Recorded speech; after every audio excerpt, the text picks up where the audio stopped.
A man at the door took her coat when they entered, bowing his head with a tight-lipped smile as he waved toward the hostess. A brunette seated them, her features pinched whenever she looked at Hermione, and the woman's eyes lingered on Draco a split second too long for Hermione's liking. It seemed Draco caught the rapid emotions flickering across her face, if his smirk was anything to go by. He caught her hand from across the table, running his thumb over her knuckles while meeting the hostess's eyes. She scurried away. "I think you frightened her," Hermione laughed. She looked around the restaurant, drawn to the intricate chandeliers and the way their lights streamed across the room. "This is lovely, thank you." Their waitress was polite. She took their orders while giving her opinion on which dish she was better of the two when Hermione couldn't decide. What caught Hermione by surprise was when Draco stopped their waitress from sweeping away from them as her black leather book snapped shut in her hand. "A glass of your finest whiskey, please, and," he glanced at her, "would you bring a bottle of the best red you have as well?" Her lips parted, and she couldn't force her words out as he looked to her with an eyebrow raised.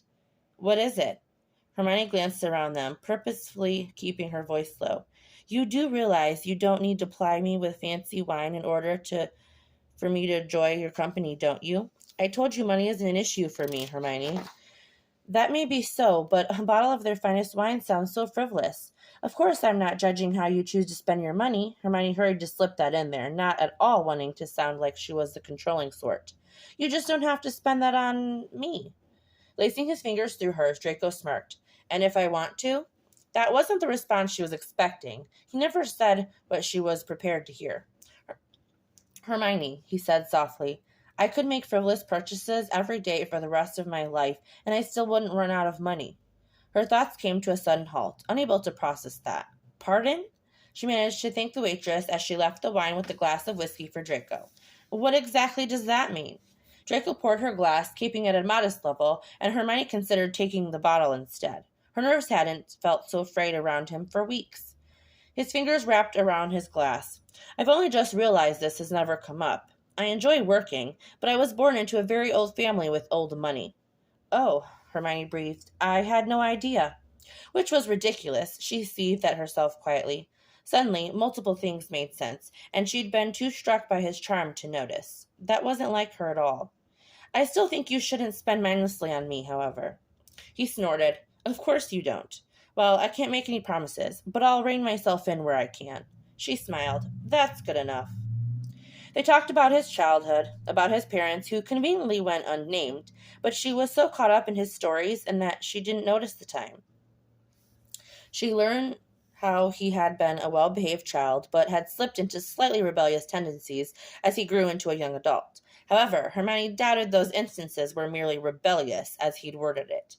She couldn't say much of herself, but she still did regale him with a tall tale of Scorpius racing down the stairs in a laundry basket at age 5. "I thought he'd broken his arm," Hermione sighed. "All I heard was this loud thud followed by Crooks meowing. When I came around the corner, I found Scorpius cradling his arm and the basket flipped over." "But he didn't?" Draco's concern was endearing. Hermione rested her cheek in her palm, eyeing the bottle of wine that was mostly gone. "He didn't, but we went to Dr. Karen just in case. There wasn't even a sprain, but there should have been." "Like magic, I suppose," she joked, swallowing the last of her wine. "Did you do anything like that as a child?" "I played sports." "Rugby?" "Something like that. I never got hurt, but I did cause Potter to have a nasty injury. It was my fault." "Did you do it on purpose?" He bit his lower lip, regret plain to see. "No," Hermione gasped. "You didn't." He winced. "I did. And then he later made me look like a fool multiple times." She giggled. "Sounds like you might have deserved it." Draco's face softened. "I love when you do that." "What?" His foot knocked against hers as his cheeks colored. "I mean when you laugh. I love the sound of it." "If we weren't in the middle of a restaurant, I'd snog you senseless," Hermione breathed. "Draco, tonight was—" "Hermione?" A slurred voice came from the right of her, and she could almost place it. A screech echoed in the room as she looked up. "It is you," Adam said loudly as he fell into the chair he'd ripped out from the table beside theirs. Draco met her panicked gaze, eyes instantly darker as he threw his napkin down. Adam's hand fell to her thigh, hidden under the table, but Draco followed the motion. Hermione cleared her throat and shoved his hand away. I'm busy, Adam. I'm having dinner with... His attention diverted from her to Draco. Oh, your kid's father finally came back? You're a real piece of fucking work. The color drained from Draco's face. He yanked Adam out of his seat by his collar. Their silverware gave a sharp clang as it hit their plates, and Hermione watched in horror as Draco hauled the man out of the restaurant. Scrambling for her handbag, she opened her wallet and threw down more than enough to cover their bill and a decent tip. Grabbing their coats from the rack at the door, Hermione raced outside.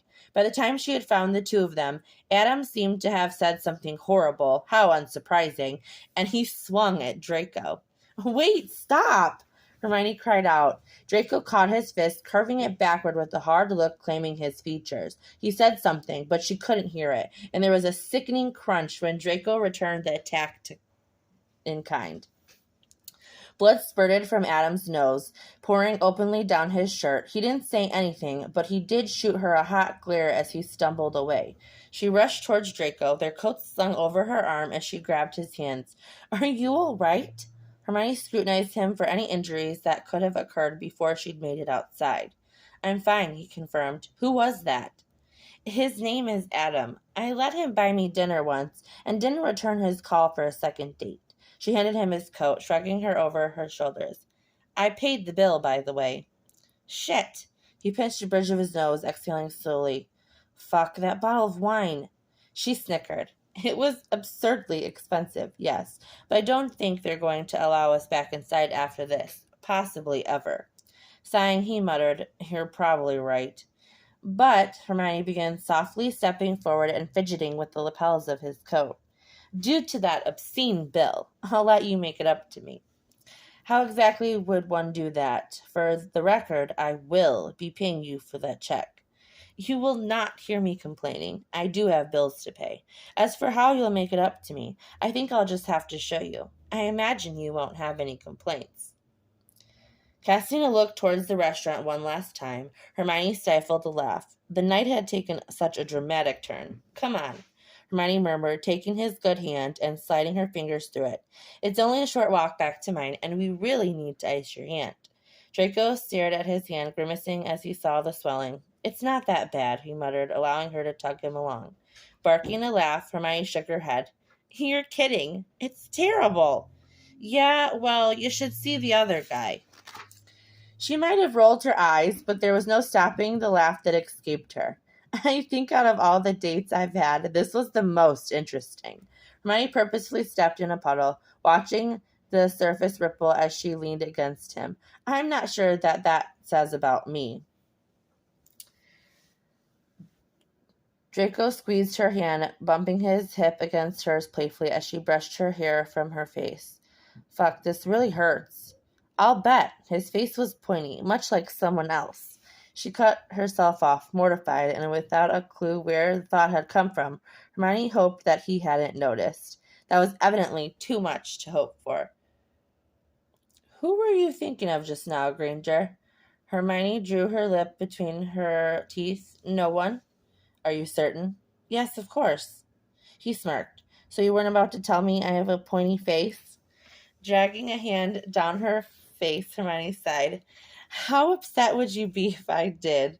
Draco snorted. Not at all. It's not even the worst I've ever heard. And, he grinned down at her, I suppose that means you spend a good deal of time staring at me, so why would I be upset by that? Hermione gaped at him. That's not what that means at all. I noticed your pointiness within minutes of meeting you. Such as other things, her thoughts chimed in. Draco didn't sound convinced. It had been a short walk, shorter than she liked, but Hermione supposed that was what had happened in small towns. He lingered with her outside of her gate, fingers tapping at his sides. Would you like to come in? Hermione took a deep breath. I doubt you have any ice at home. And your hand? She trailed off. God, this was awkward. His face brightened. I'd like that. Leading him up the walkway, Hermione fumbled with her keys as she let them in. Would you lock the door, please? Hermione asked, hanging her coat on the hook. Draco followed her shortly after, hanging up his own coat, and found her rummaging around in the freezer for a bag of vegetables. He took a seat at the island, resting his forearms against it. Hermione, you don't have to cuddle. She shot a sharp glare in his direction. It's practically my fault you got into a brawl in the first place. The least you can do is let me take care of it. Besides, it's nothing I'm not used to. Scorpius gets into trouble all the time. The corner of his lips twitched as Hermione laid the bag across his swollen knuckles. When he gets into trouble, is this what you do? Grab him an ice pack? If he'll take one, Hermione snorted. He's stubborn and always insists he's not hurt. He thinks he needs to grow up for me. His eyes flickered. What do you mean? A heavy weight settled in her chest. It wasn't a particularly pleasant thing to talk about, but if there was anyone to discuss it with... Haven't you noticed that he's not like other children? He loves to play. Make no mistake about that. But I have to force him to go outside. If I didn't, he'd stay inside to help around the house. Scorpius always picks up his messes, which is partially because he's well-mannered, but I've lost count of the times I found him trying to make me breakfast. She eased herself onto the stool beside him. He doesn't have a father, Hermione sighed, staring at her hands, or any positive male influences in his life. So he tries to help more than he should, more than any child can ever be expected to. Tears stung her eyes, but she wiped them away. Sorry, I didn't mean to get emotional. There was a screech of the stool's legs as he slid closer to her, reaching up to cup her face. Hey, Draco coaxed, wiping away a tear that rolled down her cheek. You never have to apologize to me. Anything you're upset about, I'm here to listen to that too. She gave him a watery smile. I've made my peace with it, but I can't expect Scorpius to do the same at his age. Draco frowned. I'm so sorry the two of you have been put through this. It's not your fault, she sniffled. How's your hand feeling? I've had worse. He tilted her head up. I want you to know that you don't have to change the subject. His hand rested on her knee and he squeezed. Hermione swallowed, steeling her resolve. I don't have to pick up Scorpius for a few hours. If you'd like to stay, since dinner was cut short. It was dizzying to be on the receiving end of the way his eyes shifted, darkening noticeably. Warmth gathered in the pit of her stomach. She wasn't sure who had moved first, but Hermione found herself with her back pressed to the counter. His body was hard against hers, and she let her hands wander over his chest. Draco nipped at her lips as his fingers sunk into her hair, and he pulled the pin from it, letting it fall in soft waves. Hermione fidgeted with the buttons on his shirt, deftly undoing each one before pushing it over his shoulders. Oh my God, she choked, dragging the tip of her finger down the long scar that marred most of his chest from one side of the other. Draco? I'll tell you about it later, he murmured. Long story short, it was Potter's fault. She laughed, but let it go.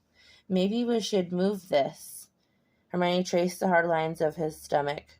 He pulled the zipper of her dress down, and she let it fall to her feet, pulling at her ankles. Fucking hell, Draco growled, picking her up by her hips with little effort. She wrapped her legs around his waist, cradling his face in her hands while he carried her through the sitting room. Wait, your hand. You probably shouldn't. He snorted. Forget about my hand. Well, there was no need to tell her twice. As he climbed the stairs with her in his arms, Hermione kissed a path down his throat, biting slightly where it met his shoulder. Last bedroom on the right, she whispered, just barely dragging her nails down his back.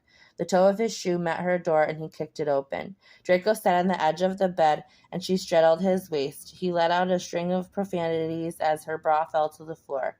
You're impatient. His hands slid up her sides until he cupped her breasts and stroked his thumbs across them. Hermione grinned. Are you complaining? The two of them fell onto the bed, and Draco rolled her onto her back. He hovered over her, his lips sliding against hers before he lowered his head. His mouth closed around her nipple, and she gasped, head falling back to the pillows while she squirmed under him. Want to hear you, Draco groaned as his fingers dipped between her legs. Between weak moans, Hermione barely managed his name, which fell away from her over and over again. She hooked a leg around his waist, pulling him flush against her while she lifted her hips to grind against him. Draco, you're teasing. Eyes bright, he slid down her body. This is called foreplay, and I take great pleasure. The word easily rolled off his tongue. In being good at everything I do. Hermione shook her head. Next time. Evidently, it didn't look like he'd ever been told that before. What? Rolling her eyes, Hermione used his surprise to push him onto his back and climbed to sit on his lap again. You know, next time, she whispered, leaning down where his lips brushed hers, can come immediately after this. We have a few hours. Nails bit into her sides as he gripped the swell of her hips. Hermione shifted off of him for a moment, dragging her knickers down her legs and tossing them onto the floor. His underwear followed quickly. Eyes settled on the length of him. Hermione eagerly crawled onto his lap again, a grin curving her lips. Reaching between them, she wrapped her fingers around him and slid down without any of the slowness that he was so fond of. Draco choked. Fuck! Setting a slow pace, Hermione rocked against him, her breast pressed to his chest. Oh, Hermione mewed as he sat up, locking his arms around her as he thrust up to meet her. Draco! You feel fucking incredible, Draco murmured into her collarbone, laving the sensitive flesh there. There would be marks in the morning with her fingernails dug into his shoulders. His fingers slid between them to where their bodies met, fingers slowly circling as the pressure mounted. Close? She nodded fervently, clinging to him. 10 seconds, that was all it took. She knew because she had counted. Draco! Hermione cried out his name, slumping against him as her body trembled. She murmured his name again as he laid her backwards on the bed. Where are you? Unable to prop herself up, Hermione watched him go into the loo. The sink turned on, and Draco emerged after flicking the light off. A cool cloth slid up the inside of her thigh, and he cleaned away the combined traces of them both. Cocking her head to the side, a thank you bubbled up on her lips. She certainly appreciated the gesture. It was just what she would have wanted. Not that she would have ever mentioned it, especially after the first time. And Draco slid into bed beside her. He opened his arms and she snuggled close. Thank you, Hermione told him quietly, for everything tonight. Hermione pulled the sheets around them. I'm really sorry about Adam. Draco peered down at her as she rested on his chest, arms slid over his torso. It's all right, really. That's probably not the last time someone will assume you're Scorpius's father, Hermione added, just as softly as she traced his scar. There are worse things than that, he shrugged. I'm certainly not going to be offended by that. Draco dropped a kiss to her forehead. Thank you for being so understanding. Hermione's chest was light as she grinned. So, about that next time. Draco slid down the curve of her body without another word, a satisfied smirk on his face.